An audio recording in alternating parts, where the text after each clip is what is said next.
Welcome to the latest episode of COA's Lunchtime Lives, a series of live interviews where I speak to people that have advocated for COAs and COA alike and share their own experiences in some way of being a COA or having problems to face that involve alcohol. In this episode, I speak to Arabella Byrne. We talk about her relationship with herself, with her mother, with her own relationship with alcohol, her relationship with her father. Her mum and dad both had a problem with alcohol when she was growing up, and how she found herself drinking with her parents in her teenage years and later finding herself in recovery with her mum.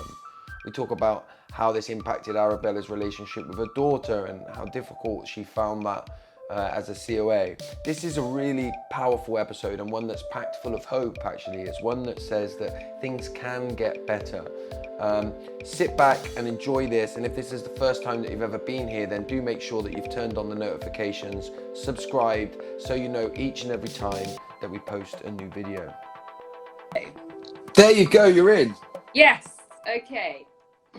You're in with no technical difficulties whatsoever, straight in, which is what we like to see. It's a miracle. How are you feeling today? How are you coping in the heat? Yeah, love the heat. Love the heat. Yeah. My dog doesn't love it, but I do. Yeah. Likewise, although my office is very, very warm. A sweatbox, yeah.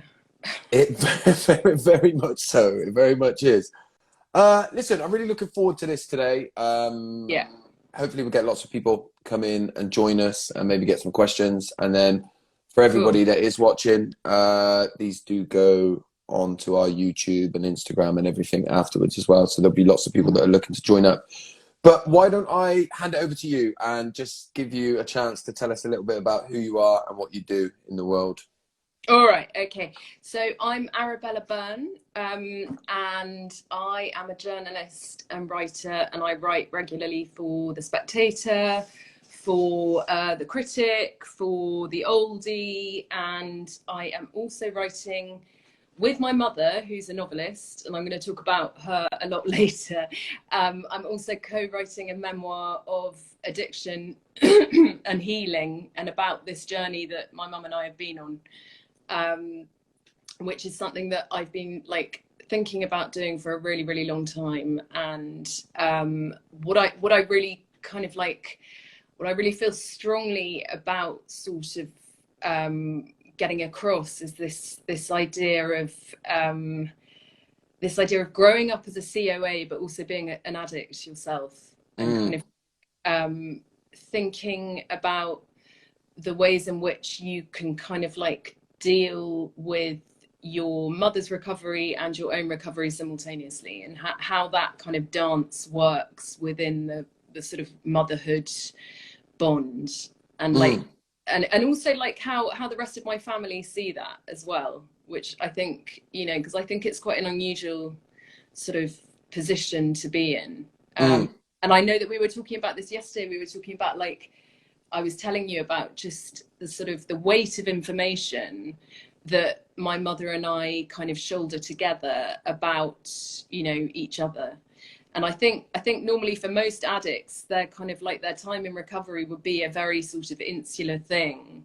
And I think, for my mum and I, we've shared it. And I just I feel really strongly about, it's a message of hope as well, because we are well now, a day at a time, we are well.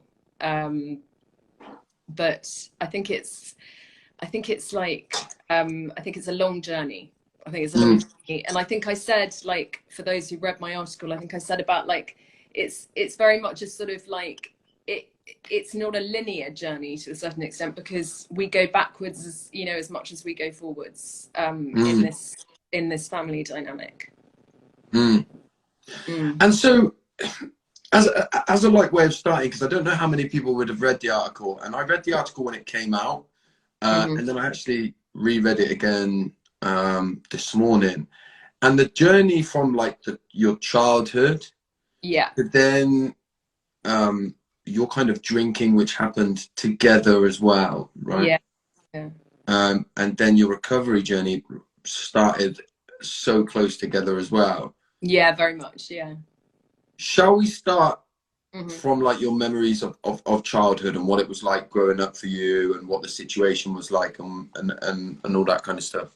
Yeah, I think that's a good way in. So I grew up in London, and I grew up in central London, and I had a privileged, I had a privileged early childhood, but my parents divorced when I was 4, and my father, who died of this illness 8 years ago, became very quickly a very shadowy figure.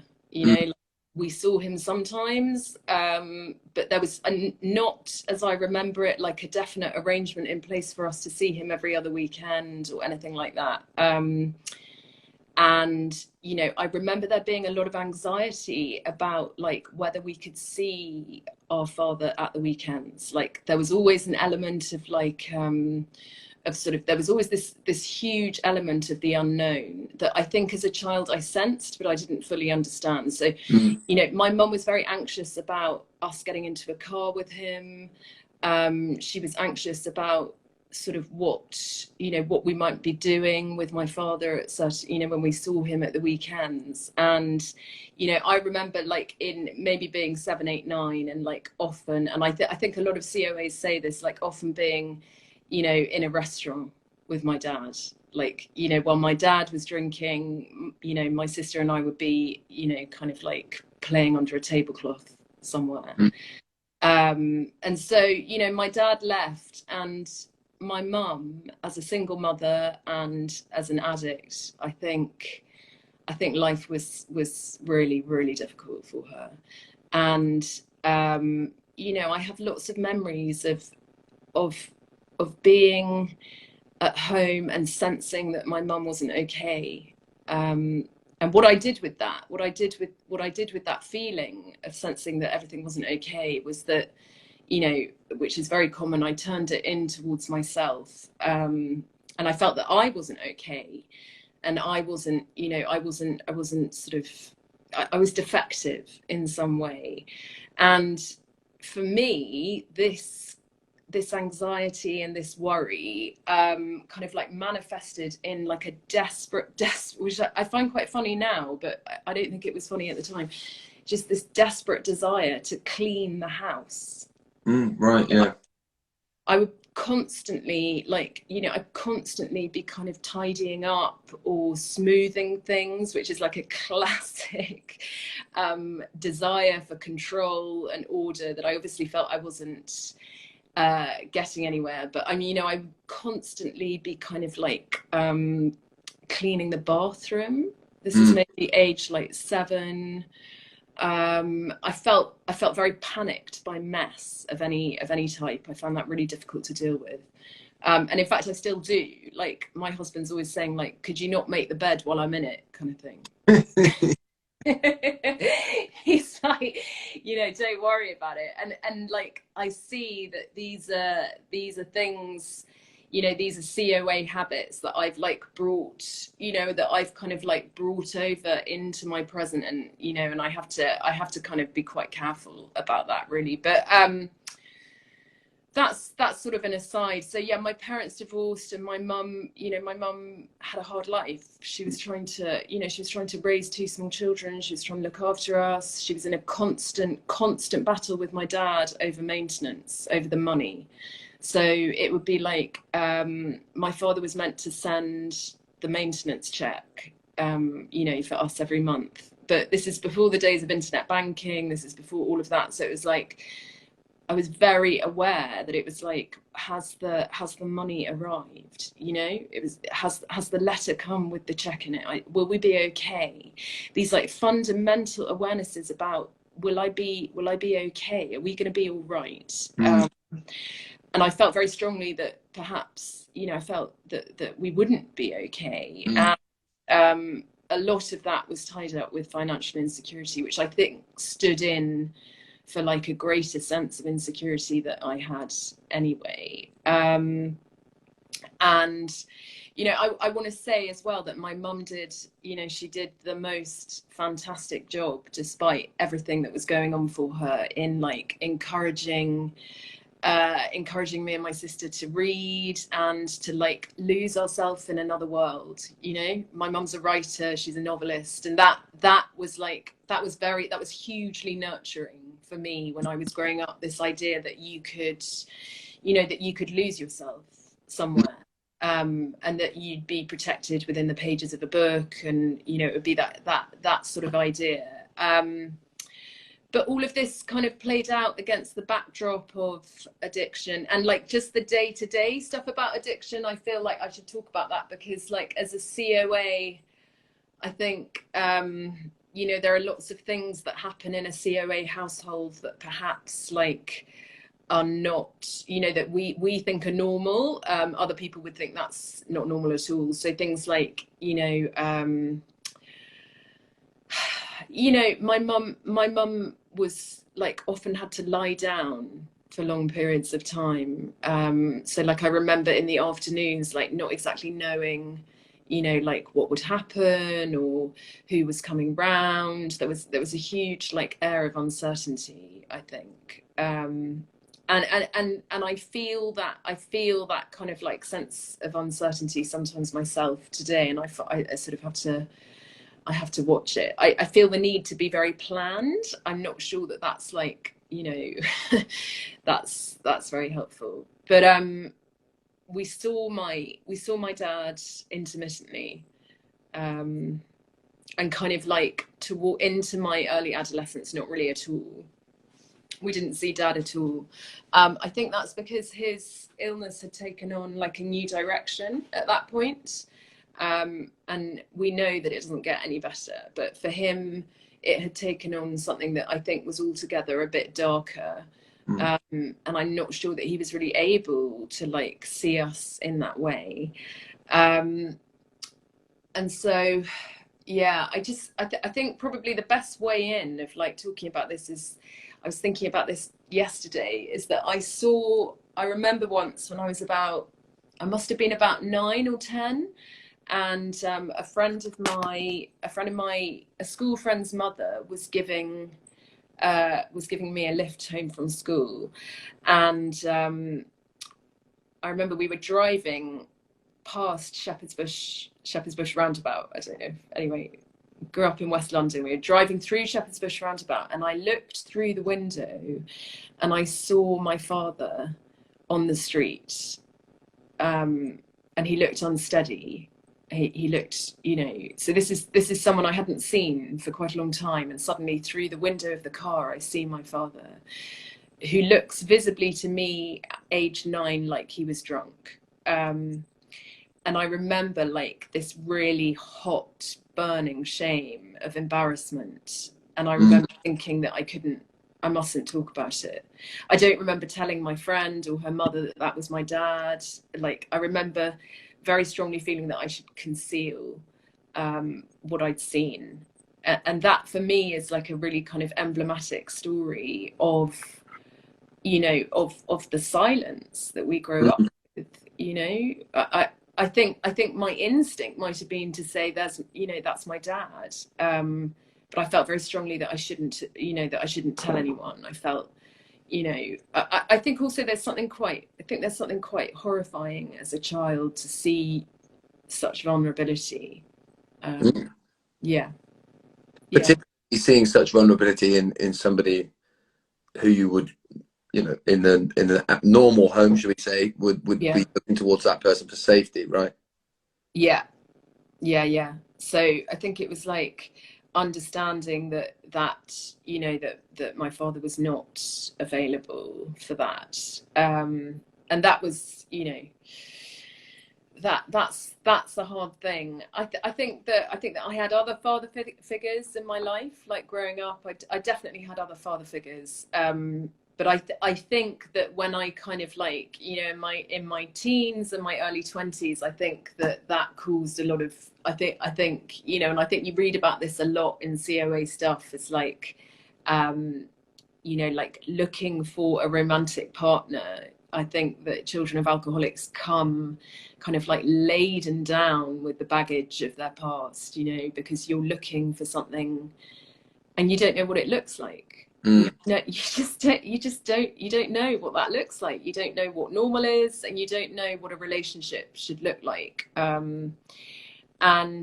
you know, for me, like that sense of kind of unknowingness or that sense of confusion about intimacy began, it kind of like, it was like a perfect storm, you know, because I started drinking when I was 14, and it was like a perfect storm of kind of like, you know, confusing, you know, this sense of like this sense of authenticity or the sense of feeling with, you know, with alcohol.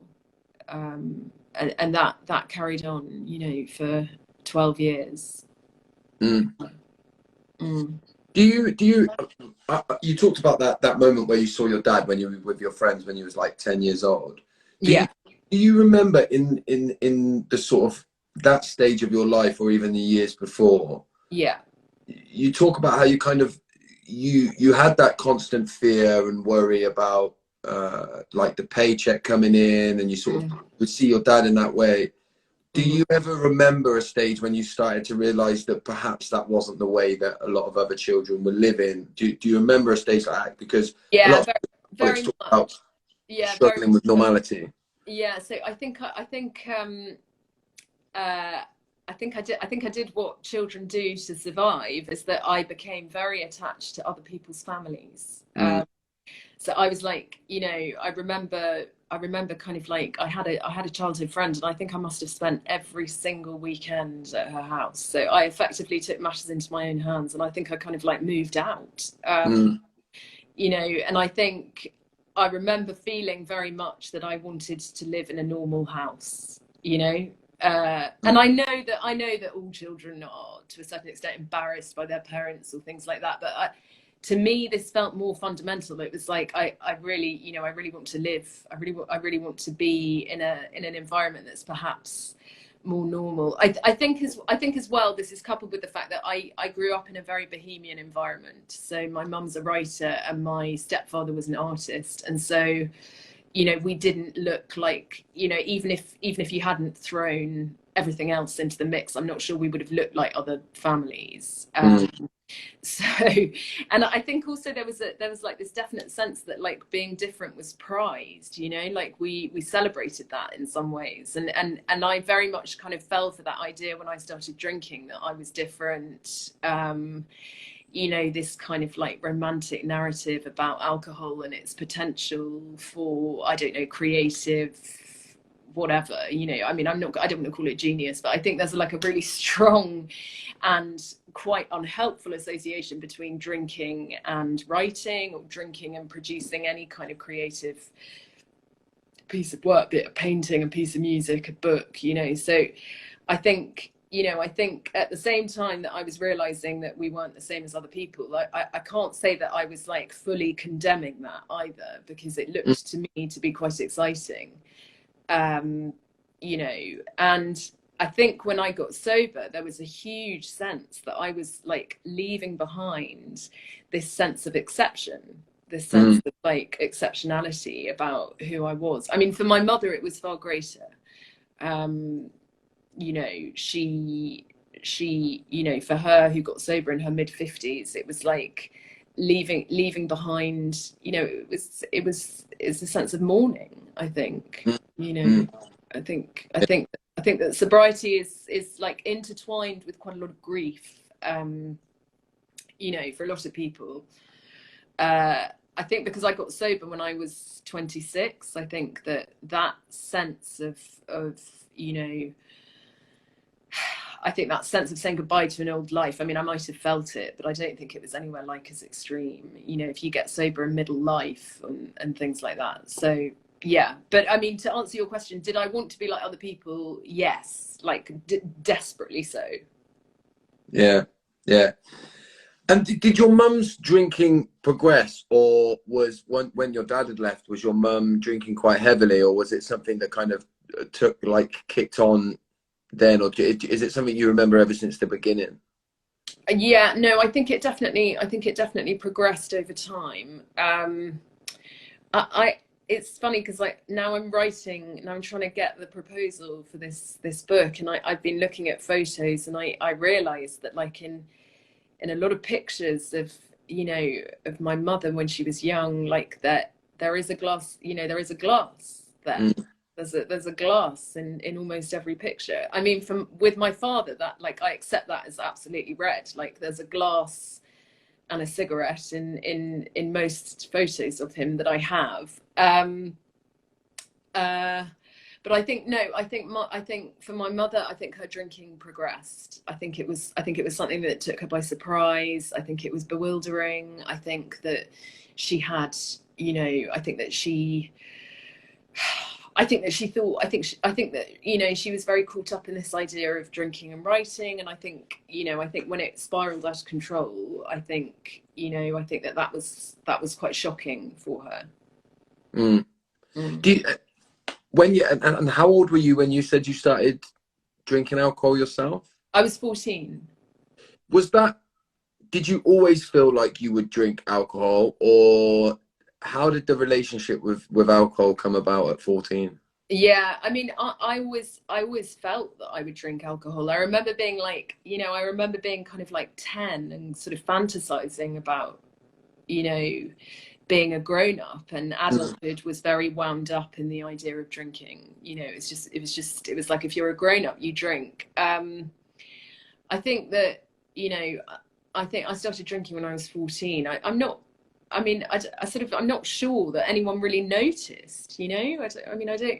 I don't think that it was like an exceptional thing for me to be seen doing at 14. I remember stealing like my dad's wine and fags all the time, and never being in any kind of like, with never any view to the fact that he might be angry. You know, I think I don't remember there being like any strict rules about like what you were allowed to have and what you weren't.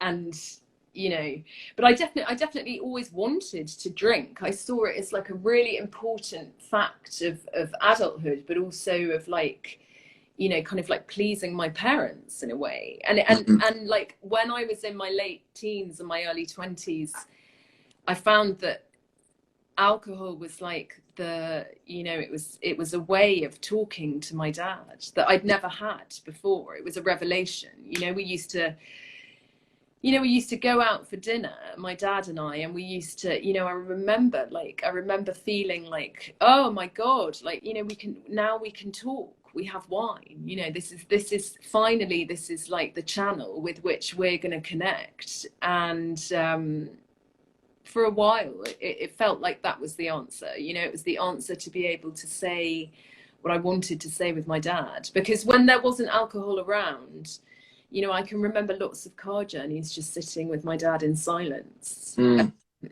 just the two of us, and like longing to talk to him in some way. But I wouldn't have been able to tell you in what way, but I definitely felt that he wasn't, you know, that it wasn't like, I felt like I had no channel of communication open with him until, you know, I started drinking. And that felt like something we could do together. If we could kind of like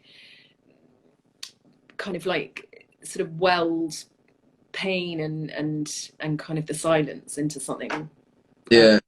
Was there ever any fear? Because I remember when I started drinking, I remember thinking that I loved it so much, and it did everything that I thought I wanted it to do, that I just thought to myself, all I've got to do is not do this every day, and I found the key, the answer to life, right? And it feels like you kind of found a sense of that as well with the connection it gave you to your dad.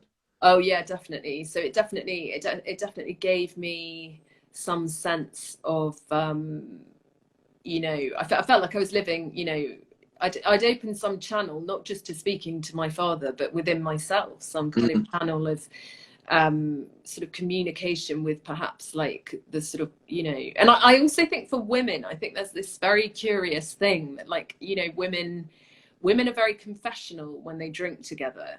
I think it's something that like we learn very early on. We're kind of like culturally conditioned to see, you know, like women opening a bottle of wine together and kind of laughing uproariously and, you know, sharing their secrets or whatever. And I think I felt that, like, you know, that alcohol was a channel to some kind of like, you know, to intimacy and to friendship and to all of that. I mean, I think when it all started, you know, when the drink stopped working, I realized that it was like, you know, it was a channel to nowhere really. But I felt for a long time as if it, you know, as if it was like the means of connecting with people.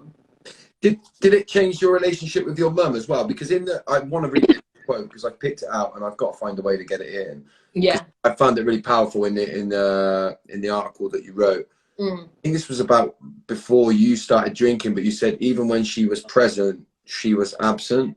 Yeah, and that for me was like, you know, that for me was a big part of my childhood. It's just, I'm not sure. I think as a child, you're very perceptive to your environment. But I think there's this idea, this like, you know, I mean, like physically you can see it, right? There's a gloss over the eye when someone's drinking. Their reaction time is a little bit slower. But I felt that my mother was like in thrall to something else, if you like, you know, it was like a, you know, there was something else that needed her attention. I think it's really amazing that like, you know, that I can understand. I think I'm really privileged to have experienced that feeling of being absent in my own life as well, because I can understand what she was, you know, what she was going through. So it's just, you know, I think, but she was, you know, I definitely got the sense that she wasn't quite there. Wasn't quite with me, for sure. Yeah. Do you think, I think you alluded to it a little bit there, and I want to come on in a little bit as well to talk about, you know, you're a parent yourself as well, and what that's meant for you. But do you think going on to have your own struggles with alcohol in some way sort of helped you understand your parents a little bit more? Yeah, very much. Yeah. So I think for me, like sadly, in the case of my father, like my own struggle with alcohol and my own kind of like sobriety came just 3 years before he died. So, you know, I would have liked more time. I would have liked more time to kind of like, to be sober with him. But I think it like, I mean, like undoubtedly so helped me to understand just like the day-to-day you know, the day-to-day struggle of being an alcoholic, you know, that just logistically it's huge. It's like you've got to find it, you've got to buy it, you've got to drink it, you've got to recover, you know, all these things. I think you know, like I think, you know, having been there, I do have a lot more kind of like compassion for what, you know, what my dad and what both my parents were kind of up against, just in terms of this like tremendous need on top of trying to like, you know, live in the world. And it's huge. Yeah. And then so as you got into like your young adulthood, right, you started to drink with your mum was it fairly regularly? Is that right? Yeah, we did a lot of drinking together. Yeah, we did a lot. I mean, I'm sorry, I'm laughing, and I sort of do that sometimes when I'm sort of a bit nervous maybe, but no, we did. All COAs do it, right? We have this ability to be able to laugh. I think otherwise we cry sometimes. Yeah, I think yeah, definitely. I've always found like being the clown to be a, you know, in fact, I think I used to laugh hysterically when I was a child. So I think obviously something going on there. No, my mum and I drank together a lot. We drank a lot of white wine together. And it was like, you know, it was the same thing with my dad, but it was maybe more heightened because I knew my mum so much better. But we started drinking together when my mum's third marriage was breaking down. And it kind of like seemed to work. I think is what I'd say. It seemed to work, and you know, it worked until it didn't work. It worked until we would have these like enormous blow up arguments, which is what happens when two addicts like get together, and you know, but no, it felt like a channel of understanding, and it felt like, you know, understanding who she was. Yeah, no, definitely. Mm. And then, so how did that start to come to a head with your drinking? Where did Yeah. Well, actually, my mum got sober before me. So my mum got sober 9 months before I did, and I think I wrote about this in the article. But I mean, she said one day, she was like, you know, I think we were in the garden, and she said, I think, you know, she was like, no, I won't have a glass of wine. I remember thinking, like, this is absolute betrayal. Like, what, mm, you know, thinking this is, you know, this is absolutely awful. What do you mean? And she said, you know, I'm trying to go to AA. And I remember saying to her, and I always laugh about this, I remember saying, I said, well, you know, maybe you can still drink a bit. Like maybe in AA you can have a glass or something. You know, I was like, maybe they can teach you to drink properly, which is a classic, like addicts, like wishful thinking. So I think I thought that, but then, yeah, so my mum's like journey to her own sobriety, I think it was maybe like, by the time she did it, I think she'd had 3 attempts. right? I think she's had 3 attempts, and then when she went to AA, suddenly, like, the entire atmosphere in our house changed. And I say in our house because I was living at home without a job, you know, with no money, not able to do anything. I was living in the spare room in my mum's house when I was 25, which is the kind of classic, you know, nowhere to go, dead end, of what happens, you know, when you keep drinking. But anyway, so I was, and the atmosphere in our house changed, you know, like almost overnight. But for me, it felt like, you know, at the time, I remember thinking it was like another abandonment. I felt very abandoned by it, because suddenly, you know, my mum, like, having had a lot of time to sort of sit around and, you know, and drink with me, suddenly she was like, you know, she was out all the time. She was like, you know, suddenly she was in a meeting, like, you know, she was just, as people in early sobriety are, she was in a meeting, she was like having coffee with people, she was doing all this stuff. And I felt, you know, I felt very betrayed and kind of abandoned by that, to a certain extent. Yeah. And But it sowed the seed for me to kind of like, you know, I think that seed had been planted in my head for sure. yeah. And do you think it was that? Do you think even in some ways that kind of perhaps resentment towards the fact that you felt like she was abandoned again was the very thing that may have almost pushed you to think, well, if Yeah. I've got to go to rooms myself. Yeah, definitely. And so it was like, you know, it felt very like a kind of like a replaying of like other abandonments. And I, you know, I still find it difficult as a COA to like, you know, and this is in sobriety, and this is something that, you know, like I have to work on, is like I still find it very difficult to disentangle myself from this relationship with my mother. I feel like, you know, like I feel when I met my husband, you know, it almost felt like a betrayal, you know. I wanted, because I feel like very intertwined with my mum, you know, and like that's to do with our parallel stories, but it's also to do with the fact, you know, that like I think I never felt that I really had enough of her as a child. You know, and my mum always says that I found it really difficult to share her as a child. Like, you know, I was absolutely desperate to be around her and with her all the time. And so, you know, I think it's understanding this relationship, like now that I'm married and now that I have a child, and what that kind of means, you know. It's like this understanding that kind of like, you know, that I'll always want to be with my mum, I think. yeah. And what has it been difficult since then? Because it's been what, 12 years now since you got sober, right? So I don't imagine, and of course I've read a little bit of the article as well, but I don't imagine that you both just put the drink down and ran off into the sunset. No, not at all.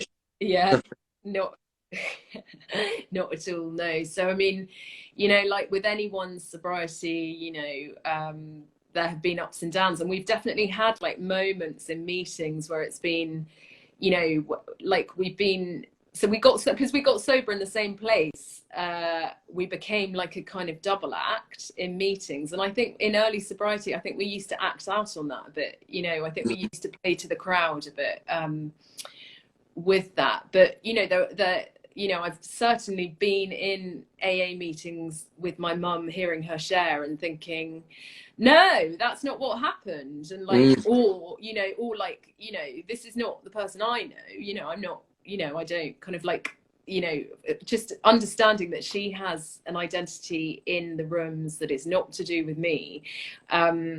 I think, you know, a lot of sponsors have told me over the years, like, don't go to meetings with your mum. That is like a fundamentally triggering thing. But, you know, we still, sometimes we do go to meetings together. And when I was living in the States, my mum came and we went to meetings together, and it, you know, I think with the right boundaries, I think it can be this incredible experience, you know, absolutely incredible. And you know, I was there when my mum got her year, you know, her first year of sobriety, and you know, I was there when she got her 10 years, and I feel like, you know, I always feel so unbelievably proud of her.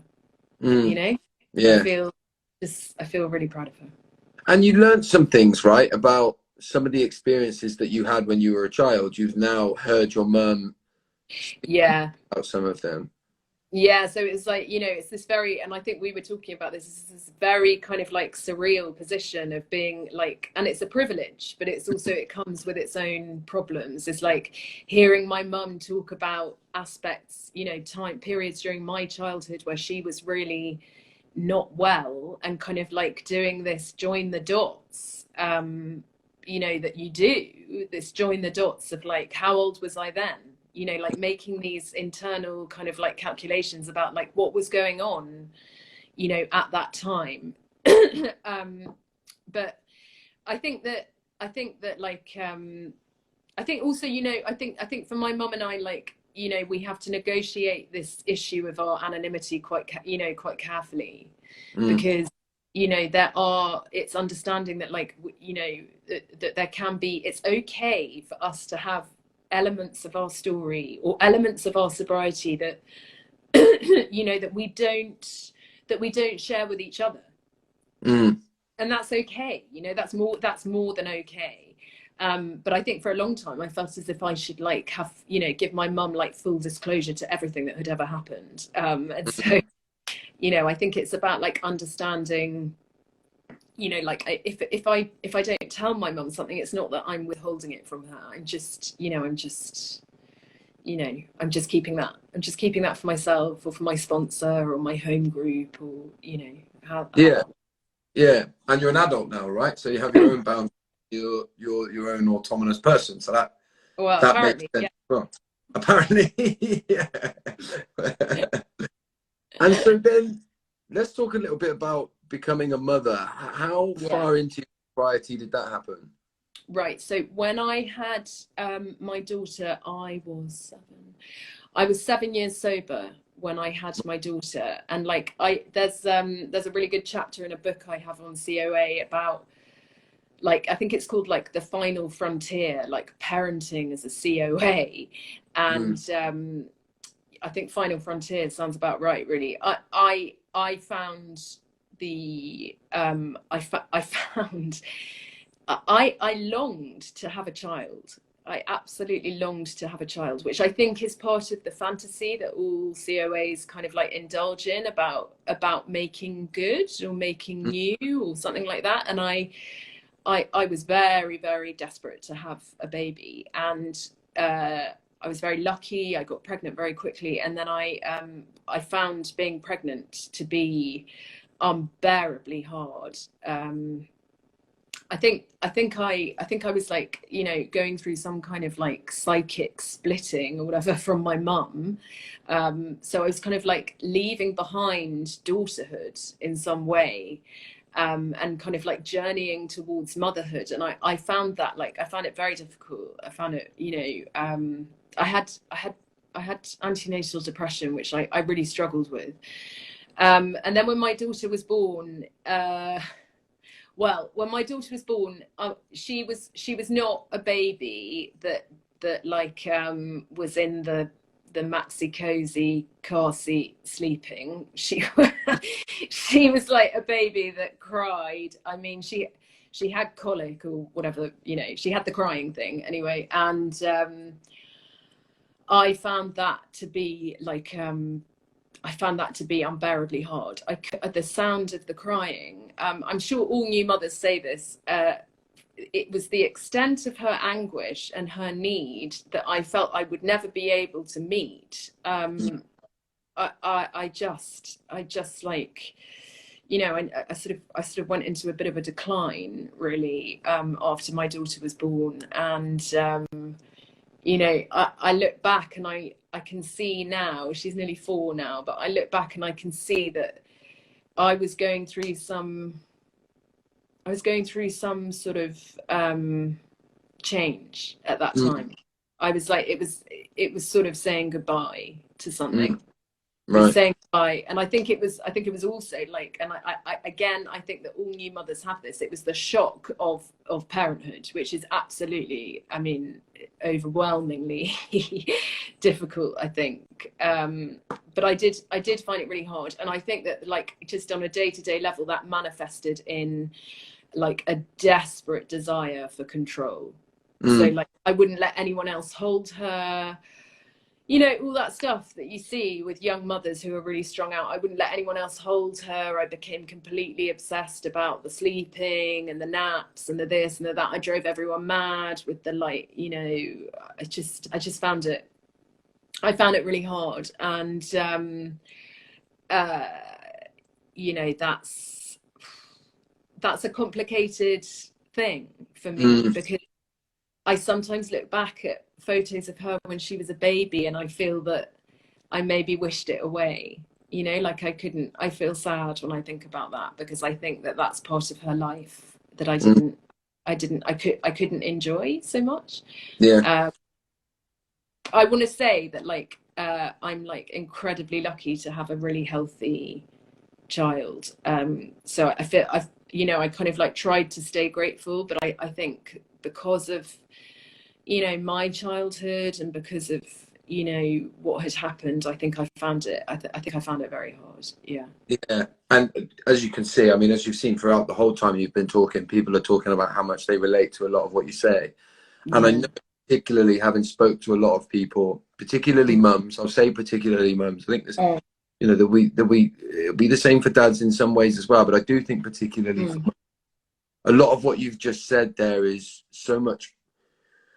I say that we often hear COAs say a lot of the unsaid on these lives, you know, and I think it's really hard to kind of articulate what you just have, that kind of gratefulness for a healthy baby, right? But almost a kind of, I can't do this, and you're like you say, you're almost wishing their life away. And I think so many, I relate to it, and I know so many mums will relate to it. Have you come through it?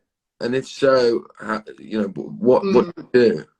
Well, I'd say, I mean, I have come through it because I think she's like reached the age of reason at 4 almost. But like I still, I think to a certain extent, like I feel bad about this, but I don't want to have another baby. And that's been a process of acceptance as well. Like I'm not sure that I could really handle it. I don't. So I've had to kind of like sort of negotiate these instincts that you have as a mother to want to give your child a sibling and want to provide and do all this stuff. And, you know, and I've watched so many people who I was pregnant with, and they've all gone on to have, you know, lots more children. And sometimes, you know, and I think that that's a kind of loss in a way, because I don't think that I could do it. So I think it's about like accepting, you know, like knowing my limits to a certain extent around, you know, like what I'm capable of. So, but I think it's I think that motherhood has been, you know, like my greatest challenge, certainly in my sobriety, for sure, you know, Yeah. absolutely for sure. And just like on terms of, in terms of like what that's meant for my recovery is that, you know, like obviously I can't go to evening meetings anymore, you know, like there are all sorts of things that I can't really, you know, I can't do in the same way. So, you know, I think it's been a very complicated sort of journey, the motherhood one. Yeah, Yeah. absolutely. Yeah. And I think I know with me, I remember when my daughters, my first two daughters were born, and I remember they're just this big ball of like emotion, aren't they? And Yeah. because I, at the time particularly, I didn't connect to their emotions and I didn't do it, so I did not know how to be with them in that space. And I remember very clearly thinking, I can't wait till they get older so that I can relate to them on a rational level, so that I can then sit and have conversations with them, right? Because when they were just emotions, I didn't know how to be in that space. And I think so many people experience different, you know, variations of that. And you know, as I say, I for mothers, I'd imagine it was, you know, the mothering figure, you know, even more stronger. I think it's like this idea of this like pre-verbal anguish, which Yeah, is a crying. yeah, And I think it's like, you know, it just feels like, for me, it felt like a silent scream. I mean, I literally, I was like, I just, you know, and also it's the other thing that, you know, COAs want to make things better. We want to control, we want to make things better. And it was like, I cannot stop the baby crying. I don't know how to stop the baby crying. yeah. No, I 100% hear. I remember saying to my partner at the time, I can't wait till they can start asking me to buy them stuff. Because I knew in my mind what I would then be able to do is when they cried, I'd be able to go, let's go out and buy you something, and then I can fix it. I don't have to do the emotions, we don't have to go there, right? And then it all becomes a lot easier. So I just want to like properly hold space as well for having the courage to say the things that you have, particularly in our society that has expectations of what you should do when you have children, but to come out and sort of say, here's my boundary in my life at the moment is that I don't think I'll have another one. I'd imagine you probably have to put up with people telling you that you should have another one and that you can't just have one. All the time, all the time. But I sort of feel like, you know, I can't have another child to please other people, you know. So I have to, Exactly. So I have to honor that instinct within myself. I do have a dog. I always want more dogs. Yeah, I have a huge, and I feel like I haven't really, I just sort of haven't really spoken about this, but animals were like a huge part of my childhood, a huge part, and I think it might be the same for other COAs and other addicts. It's like in animals, I found this amazing sense of acceptance and unconditional love that perhaps I couldn't quite locate around me. And there are so many pictures, because I've been going through photos for the book, and it's like there are so many pictures of me lying in a dog's basket, or like me asleep under a chair with a dog. And dogs for me have always been a very, very healing, like amazingly healing presence in my life. And I see that with other, like with fellow addicts. I see like how important animals are to them, you know, and I like fully subscribe to that. And Kerry's saying that her dog was a comfort, kept all of her secrets. And I always say to people, if you want to learn how to listen, go and talk to a dog about your problems, and what they will do is look at you with those loving eyes and sort of like, that's what they do, right? They just look back at you like, I love you anyway. I love you anyway. Like, and they're always pleased to see you. Regardless. So no, I know a lot of COAs will relate to that. I want to, time's going so quick, I want to make sure that we kind of get on, because your story really, the way that I read it when I saw the article, one of like real hope, right? We've talked a lot about the kind of trials and the tribulations, right? Especially when you break the story down, you know, you particularly within your relationship with your mother, right? you grew up in that environment that you grew up in. You then had this kind of situation where you were drinking together, which may not have been the best way to be. And then one gets sober and then you follow his suit 9 months later. Yeah. For me, that's, you know, it is a real story of hope. And tell us a little bit about your relationship with your mum, a bit more. I know you have already some more, but a bit more about your relationship with your mum now and how it is, not just in your recovery rooms and all, but in your day-to-day life, how your relationship is. Yeah. So I would say that my mum and I, like, we talk every day.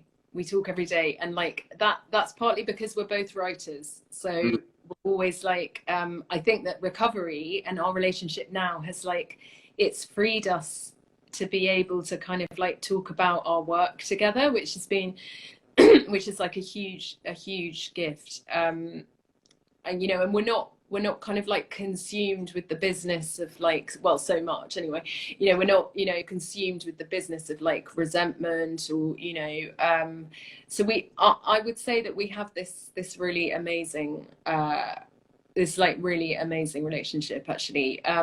So we're both, you know, we're both sober and we're both writers, and you know, we're like, I think day to day, I think we do pretty good, you know. I think we do all right. I think that it's like, you know, I think that whenever we do argue, I think what recovery has like given us is this ability to, like, you know, make amends pretty quickly. Yeah. And we're really lucky, and we always laugh and we say, like, it's okay, because, you know, we just call each other up and we can say, I'm really sorry, you know, like, let's start again, it's a new day. You know, and yeah, I feel like I feel seen by my mum now. Wow.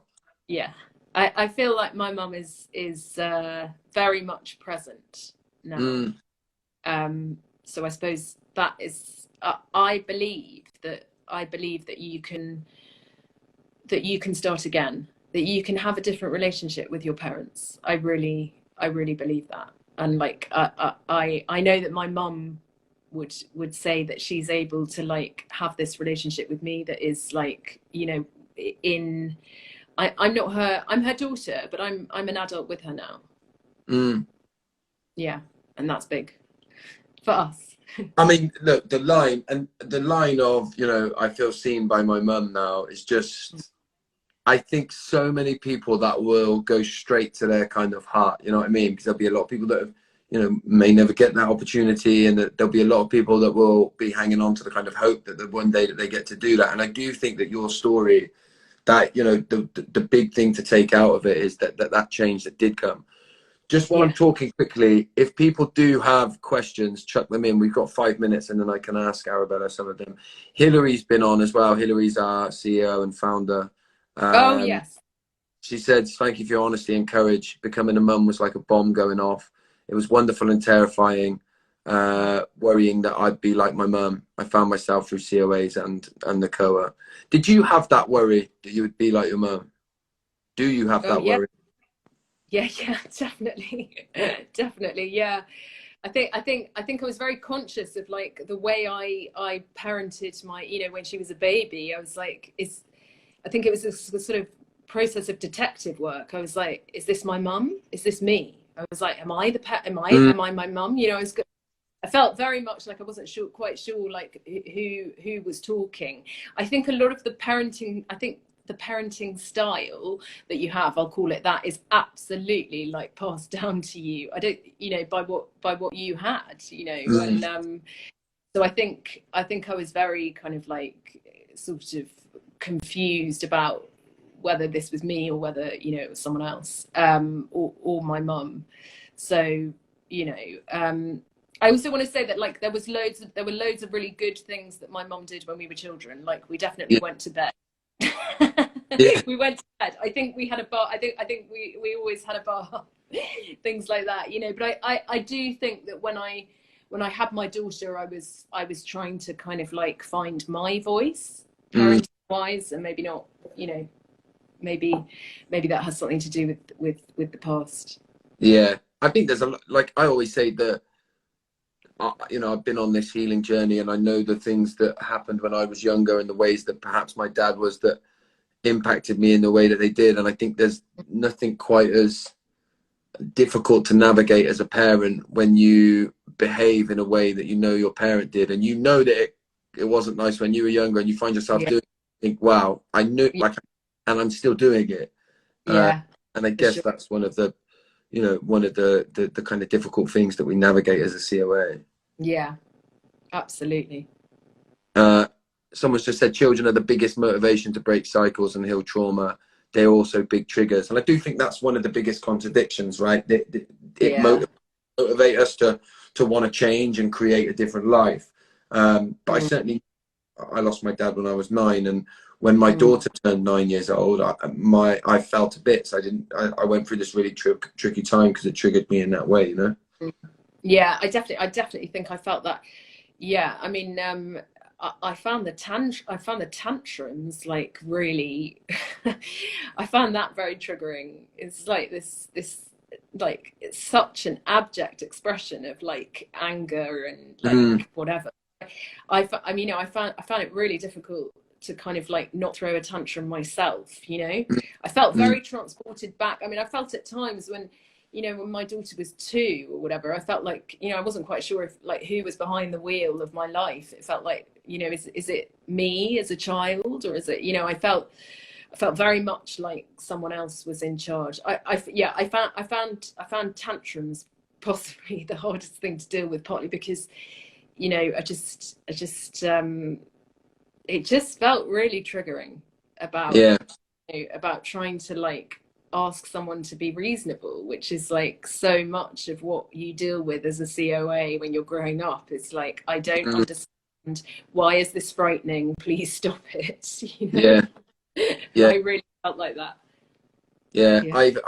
I've got a teenage daughter, and when she asks me something where we both know the answer is no, I just clam up, because I know I'm gonna have to say no, and I know she's gonna not accept no. So then I end up trying to, like, you know, getting rid of my own boundaries, because I just don't want to say no, because I've gone 10 steps before I've even said no. And sometimes, and trust me, sometimes I say no to my daughter. I say no, not today, and she goes okay, and I go, like, I'm so like relieved that I didn't have to engage in that confrontation. I'm worried about time, and it kicks us out on it will kick us out on 101, because we came in at 12:01. But what I do like to ask everybody is, if you could go back to the younger child that you were perhaps when you were 10 years old, and you'd seen your dad at the roundabout, for example, what advice would you give to her, or what would you say to her? That's a great question. Oh, what advice would I give to Arabella, aged whatever? It's okay. I think I'd want to emphasize that it's okay. It's all right, you know. You're gonna be okay. I so wish, and this is why I feel really strongly about NACOA. I wish that I had been able to say that to someone without judgment, you know, like I feel